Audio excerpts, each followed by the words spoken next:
Ghostly tales, yet mirrors of human life. Hey everyone! Welcome to Encountering Chinese, Ghostly Tales from Zhai. Today, I'm going to tell you a story called The Martial Juren.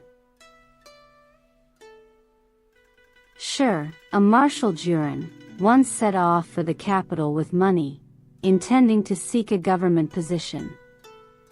When Sure arrived in Dezhou by boat, he suddenly fell seriously ill, coughing up blood and collapsing on the boat. His servant took advantage of the situation, stole his money, and fled. Sure was extremely angry, which worsened his condition.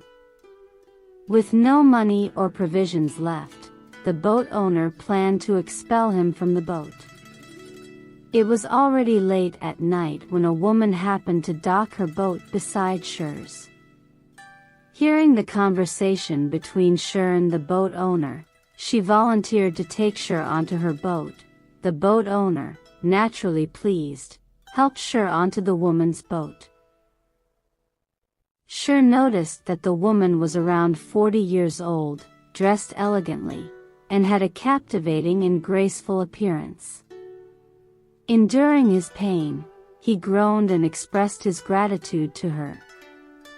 The woman approached Sure, examined his face, and said, "You already have an underlying illness, and now your soul is nearly departing your body, wandering among the graves."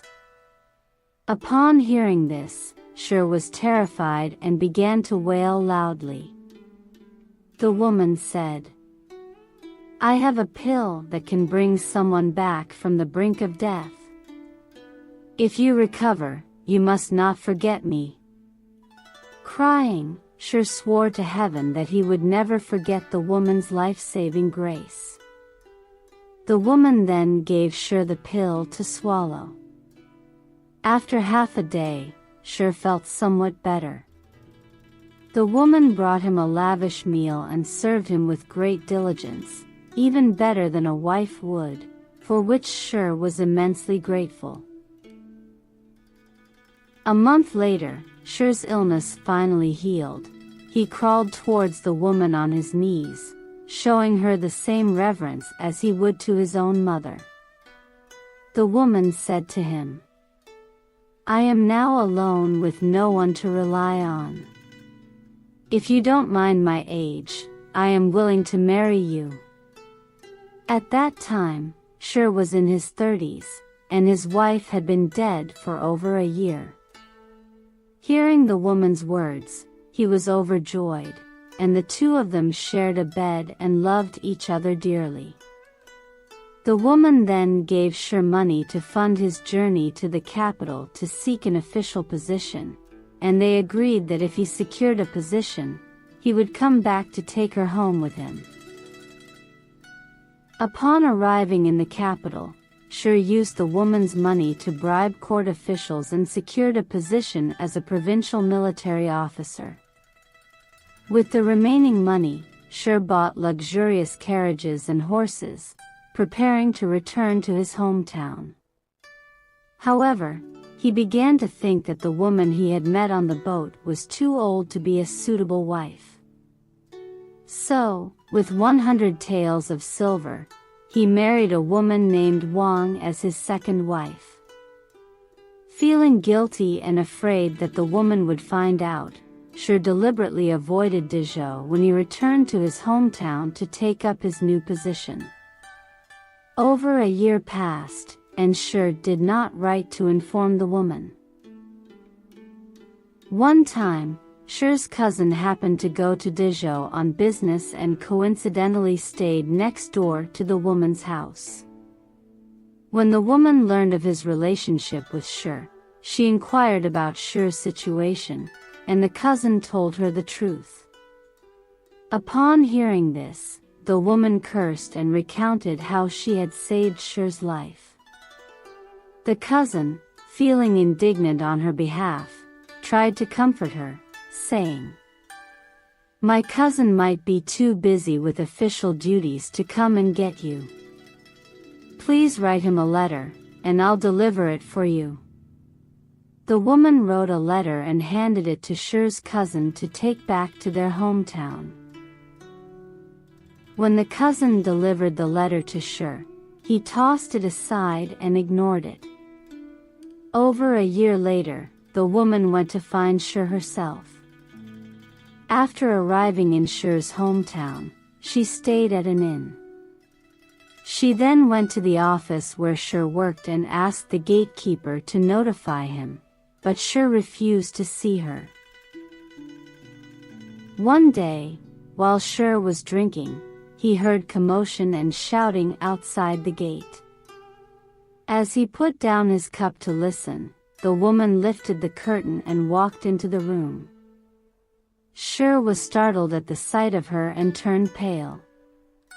The woman pointed at Shi and scolded, "You heartless man, living so carefree now. Have you forgotten where your wealth and status came from? I saved your life and we were married. Even if you wanted to take a concubine, couldn't you have discussed it with me?" Shi kept his head down and couldn't say a word. After a long while, he knelt down and apologized, pleading for her forgiveness with sweet words. The woman's anger gradually subsided. Shi then privately discussed with his new wife, Wang, asking her to greet the woman as her sister. Wang refused initially but relented after Shi's repeated requests. When Wang went to pay her respects, the woman returned the courtesy and said, "Sister, don't worry. I am not a jealous person." But his previous actions were truly heartless. "If you knew, you wouldn't want such a man as your husband either." She then recounted her story to Wang, who also became furious. The two women took turns scolding Shi, who was so ashamed he wished he could disappear. He kept begging for forgiveness and promised to make amends in the future, finally calming the two women down. Before the woman arrived, Shi had told the gatekeeper that if a woman came looking for him, he was not to be informed, nor was she to be allowed entry. Now, given the situation, Shi was angry at the gatekeeper and secretly blamed him for letting the woman in. However, the gatekeeper insisted that the main gate had been locked the entire time and that he hadn't seen any woman enter. Shi became suspicious of the woman but didn't dare to question her further. From then on, Shi and the woman outwardly maintained a friendly relationship but were emotionally distant. Fortunately, the woman was very kind and never quarreled with Wang over where Shi spent the night. After dinner, she would close her door and go to bed early without ever questioning Shi's whereabouts. Initially, Wang was somewhat afraid of the woman, worrying that she might compete for Shi's affection. However, seeing the woman's behavior, Wang grew more respectful and began to visit her room every morning and evening, treating her as if she were her mother-in-law. The woman was kind and considerate to the servants but had a keen eye for details. One day, Shi lost his official seal, causing chaos throughout the entire prefecture office as everyone searched for it, walking back and forth, but no one could find it. The woman saw this and smiled, saying, "Don't worry. If you drain the water from the well, you'll find it." Following her instructions, Shi drained the well and indeed found the seal. When Shi asked her how she knew where the seal was, she only smiled and didn't answer. It seemed she knew who had stolen the seal but was unwilling to reveal it. The woman had been living in the government office for nearly a year, during which Zhai closely observed her every move and noticed many peculiarities that led him to suspect she was not human. Zhai often instructed his servants to eavesdrop on what the woman said at night. They reported hearing the sound of clothes shaking on the bed in her room, though they couldn't explain why. The woman had a very close relationship with Wang. One evening when Zhai had gone to return to his superior's office and hadn't returned yet, the woman and Wang sat together, drinking and chatting. After a few too many drinks, the woman became drunk and slumped over the table, revealing her true form as a fox. Instead of being frightened, Wang showed great compassion and carefully covered her with a blanket. Later, when Zhai returned and was informed of the situation by Wang, he wanted to kill the woman. However, Wang pleaded, "Although she is a fox, what has she done wrong to you? Why must you kill her?" Ignoring Wang's pleas, Zhai hurried to find his sword to strike. At that moment, the woman woke up. She scolded Zhai, saying, "You are truly despicable and heartless like a snake or a wolf. I definitely cannot stay with you anymore. The pill I gave you before, please return it to me." With these words, she spat at Zhai's face. Instantly, Zhai felt as if his body had been immersed in icy water, his throat itching. He coughed up a pill, unchanged from before. The woman picked up the pill angrily and left. When Zhai and Wang rushed out to look for her, she had vanished without a trace. That very night, Zhai's old illness relapsed, and he began coughing up blood uncontrollably. Within half a year, he passed away. At the end of the story, the author provides the following commentary. Zhai usually had an elegant demeanor, more like that of a scholar.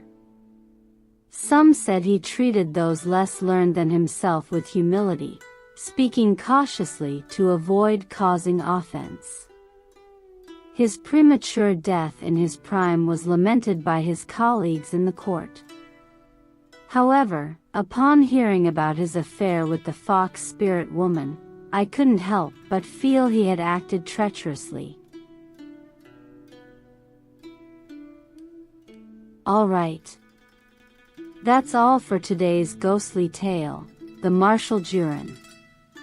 If you enjoyed it, please give it a thumbs up and subscribe. Please also encourage everyone to comment and share more. We'll see you in the next episode.